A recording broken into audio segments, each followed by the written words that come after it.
नमस्कार दोस्तों, आप सभी का स्वागत है मेरे आज की इस वीडियो में।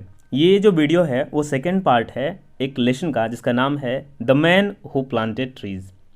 ये जिन जियोनो के द्वारा लिखा गया बहुत ही अच्छी स्टोरी है और बंगाल बोर्ड क्लास 8 का टॉपिक में बहुत ही मायने रखती है अगर आप एग्ज़ाम देने वाले हैं फाइनल तो अभी आपको क्या करना है, एक बात ध्यान से रखनी है कि पहले तो आपको पार्ट 1 देख कर आना है जिसमें यूनिट 1 और यूनिट 2 पढ़ाया गया है। यहाँ हम लोग पढ़ने वाले हैं इसका यूनिट 3 को पढ़ना है, तो उसके पहले की स्टोरी आपको जान करके रखनी होगी। इस कारण से मैं बोल रहा हूँ कि आप उसे पढ़ कर आएँ। उसका लिंक आपको डिस्क्रिप्शन बॉक्स में मिल जाएगा। अब क्या करते हैं, उस स्टोरी को आप ध्यान से देख लें और समझ लें, उसके बाद यहाँ पर आएँ, आपको अच्छे से समझ में आने लगेगा। तो यहाँ कहानी क्या स्टार्ट होती है वो हमें समझना है। तो लिखा हुआ है before going out the next day, अगले दिन बाहर जाने से पहले, नेक्स्ट डे मतलब अगला दिन जाने से पहले, ही सोक्ड, उसने भिंगा दिया, इन अ बकेट ऑफ वाटर, एक बाल्टी पानी में, द एकोर्न्स, उन बीजों को, एकोर्न्स को, that he had carefully chosen and counted, जिसको उसने बहुत ध्यान से चूज़ किया था एंड काउंट किया था। तो केयरफुली चूजन एंड काउंटेड का मतलब समझ में आ गया। He carried an iron rod too, वो अपने साथ क्या ले गया, एक आयरन रोड भी ले गया। आयरन रोड का मतलब होता है आयरन की स्टिक, ठीक है। टू का मतलब यहाँ पर होगा भी, ऑल्सो के लिए यह प्रयोग किया गया है। एज अ वॉकिंग स्टिक, जैसे कि कोई वॉकिंग स्टिक हो वैसे। वॉकिंग स्टिक का मतलब होता है जिसको पकड़ करके चला जाता है, बूढ़े लोग या अंधे लोग स्टिक को पकड़ चलते हैं, वैसा ही समझ लीजिए। ही इन्वाइटेड मी, उसने मुझे आमंत्रित किया या मुझे बोला, टू कम, आने के लिए, अलोंग विथ हिम, उसके साथ। Having arrived at the place he had been heading for, having arrived, पहुंचने के बाद, having arrived at the place he had been heading for, यानी कि उस जगह पर आने के बाद जिसके लिए वो निकला था। हेडिंग फॉर का मतलब होता है जिस दिशा में वो बढ़ रहा था या जिस जगह के लिए निकला था। हैविंग अराइव्ड, उस जगह पर पहुंचने के बाद, he began to pound his iron stick into the ground. He began to pound का मतलब क्या हो गया, वो जमीन में उस स्टिक से मारने लगा, यानी चोट करने लगा। अब जब किसी स्टिक से जमीन में आप मारिएगा मिट्टी पर तो क्या होगा, दिस मेड अ होल, उसने क्या किया, जो वो मारना स्टार्ट किया तो वहाँ से उससे होल बनने लगा। इन विच ही प्लेस्ड एन अकॉर्न, और जो भी होल बनता उसमें वो क्या करता, एक अकॉर्न को यानी एक ओक के बीच को डाल देता। एंड कवर्ड, कवर्ड का मतलब हो गया ढक देता, कवर्ड ओवर का मतलब ऊपर से ढक देता, द होल अगेन, माने पहले वो सिंपल भाषा में कहें तो स्टिक से क्या करता, ज़मीन में गड्ढा करता, फिर उसमें बीज को डालता और बीज को डालने के बाद फिर से उसको क्या करता कि ढक देता। ये काम हुई है पूरी तरह से, समझ में आ गया होगा। आगे बढ़ते हैं।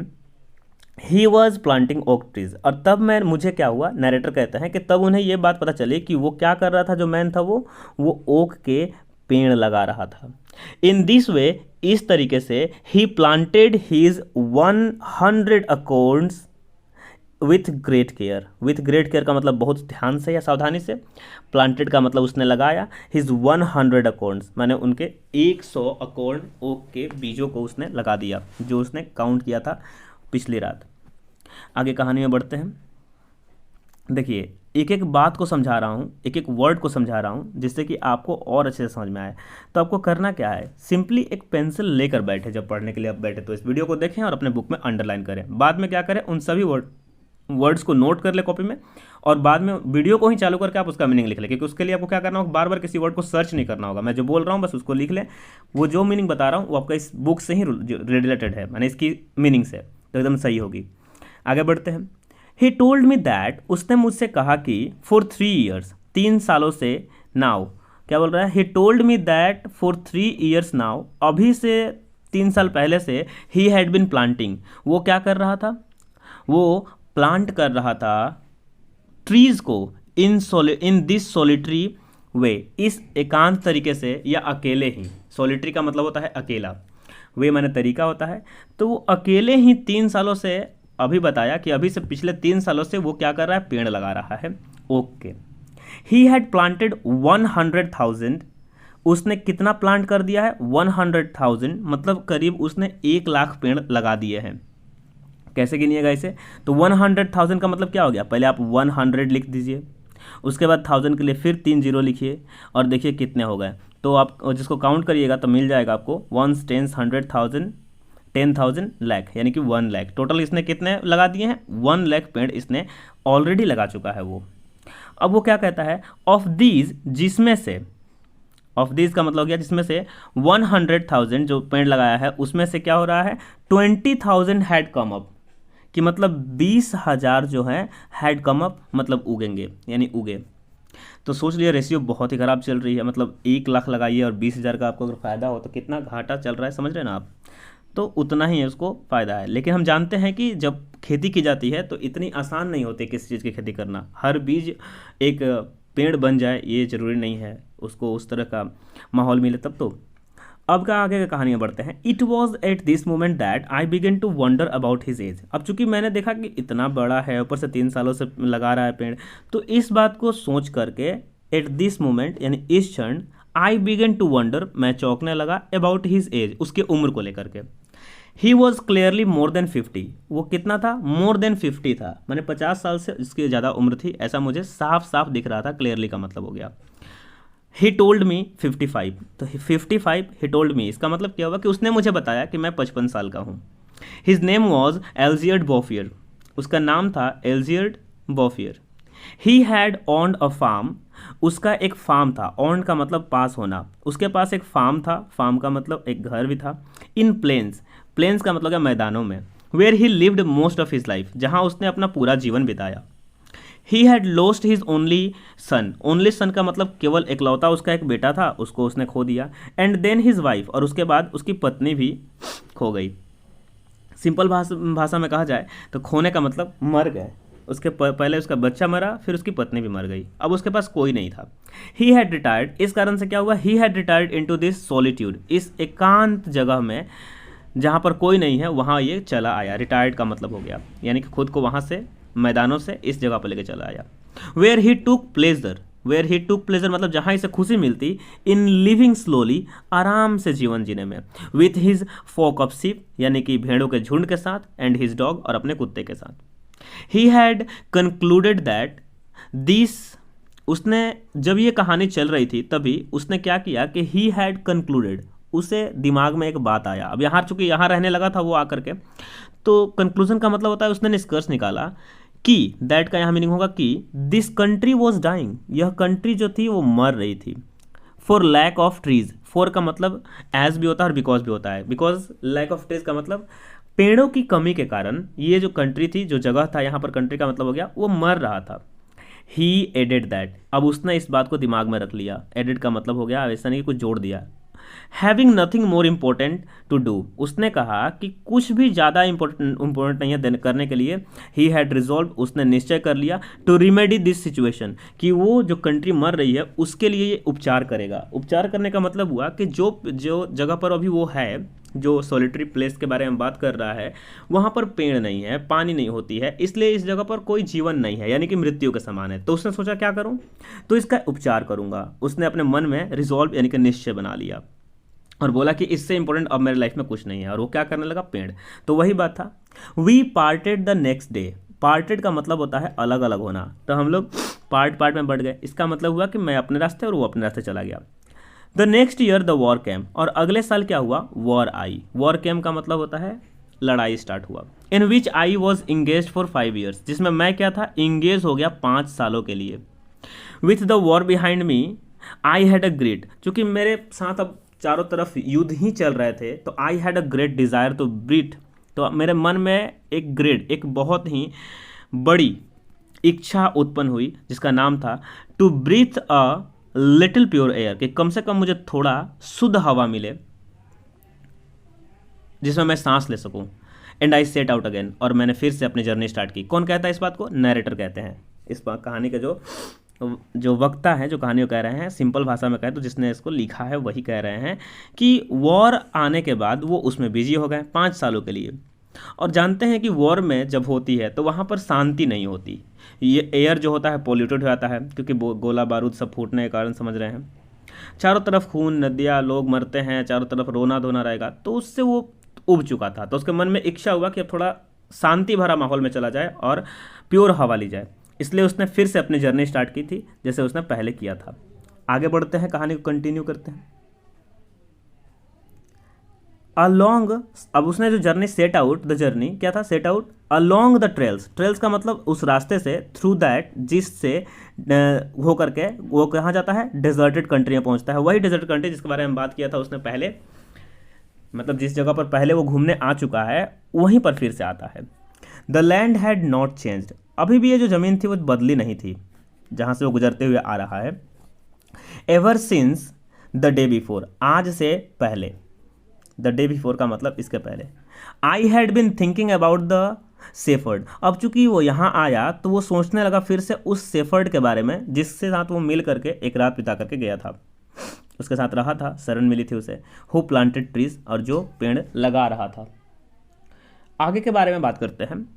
10,000 ओक्स, 10,000 ओक के पेड़। I had said to myself, मैंने खुद से कहा, नरेटर खुद से क्या कहते हैं कि 10,000 जो ओक के पेड़ हैं वो must really take up a lot of space, ये ज़्यादा जगह लगेगा इसके लिए, इन पेड़ों के लिए। अगर 10,000 कहीं पेड़ दिख जाए वो भी ओक के, तो इसका मतलब है कि बहुत दूरी तक जगह घेर लेंगे। आगे बढ़ा जाए। अब कहानी में क्या होता है आप देख सकते हैं कि कैसे नरेटर यहाँ पर खड़े हैं। When I met Algid Boffier this time, जब मैं इस बार एल्जियड बॉफियर से मिला, I found that, मैंने पाया कि the war had not disturbed him at all, हाँ बिल्कुल नहीं, यानी कि वॉर ने, युद्ध ने अभी भी उसको थोड़ा सा भी डिस्टर्ब नहीं किया था, थोड़ा सा भी परेशान नहीं किया था। He had continued with his planting, वो अपना काम जारी रखा था प्लांट करने का तब से भी। द ओक ऑफ 1910, यानी कि 1910 ईस्वी में जो ओक लगाए गए थे वर नाउ 10 ईयर्स ओल्ड, अब वो क्या हो गए थे, 10 साल के बड़े, मतलब 10 साल उनकी उम्र हो गई थी उन पेड़ों की। And were taller than me and than him, और वे जो पेड़ थे अब मुझसे और उससे, दोनों से बहुत ज़्यादा बड़े हो गए थे। द सीन वॉज इम्प्रेसिव, और यह सीन जो था देखने में बहुत ही आनंददायक था। आई वॉज एक्चुअली स्पीचलेस, मैं पूरी तरह से क्या था, स्पीचलेस, मतलब मेरे मुंह में अब शब्द ही नहीं थे, मैं मुंह से शब्द ही नहीं निकाल पा रहा था इसको देख करके। ये इतना इम्प्रेसिव और इम्प्रेस करने वाला, प्रभावित करने वाला, मोह लेने वाला दृश्य था। And we pass the whole day in silence, हमने बिताया अपना पूरा दिन शांति में। वॉकिंग थ्रू हिज फॉरेस्ट, उसके इस जंगल से गुजरते हुए, वॉक करते हुए।